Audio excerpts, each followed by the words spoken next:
भारत आज one nation one civil code यानी secular civil code की तरफ भी बढ़ रहा है। इससे अलग अलग सामाजिक वर्गों में भेदभाव की जो शिकायत रहती है उसे दूर करने में मदद मिलेगी। अब हम वन नेशन वन इलेक्शन पर काम कर रहे हैं। एकता के हमारे इन प्रयासों के तहत ही अब हम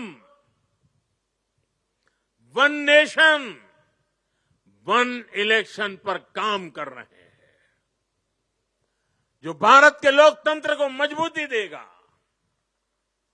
जो भारत के संसाधनों का ऑप्टिमम आउटकम देगा और देश विकसित भारत के सपने को पार करने में और नई गति प्राप्त करेगा, समृद्धि प्राप्त करेगा। भारत आज one nation one civil code यानी सेकुलर सिविल कोड की तरफ भी बढ़ रहा है। और मैंने लाल किले से इस बात का जिक्र किया था। इसके भी मूल में सामाजिक एकता, सरदार साहब की बात ही हमारी प्रेरणा है। इससे अलग अलग सामाजिक वर्गों में भेदभाव की जो शिकायत रहती है उसे दूर करने में मदद मिलेगी। देश की एकता और मजबूत होगी, देश और आगे बढ़ेगा, देश एकता से संकल्पों को सिद्ध करेगा।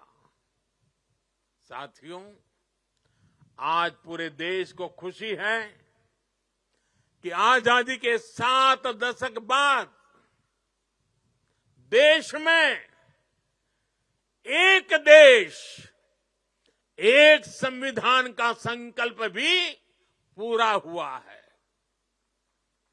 सरदार साहब की आत्मा को मेरी ये सबसे बड़ी श्रद्धांजलि है। देशवासियों को पता नहीं है 70 साल तक बाबा साहब आंबेडकर का संविधान पूरे देश में लागू नहीं हुआ था।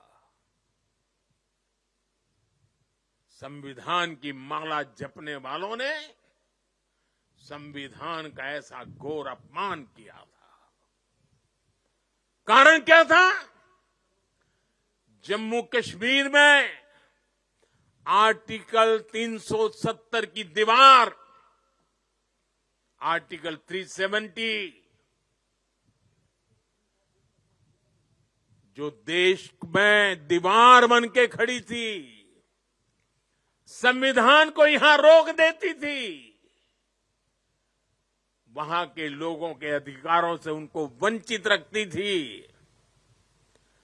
वो धारा 370 को हमेशा हमेशा के लिए जमीन में गाड़ दिया गया है।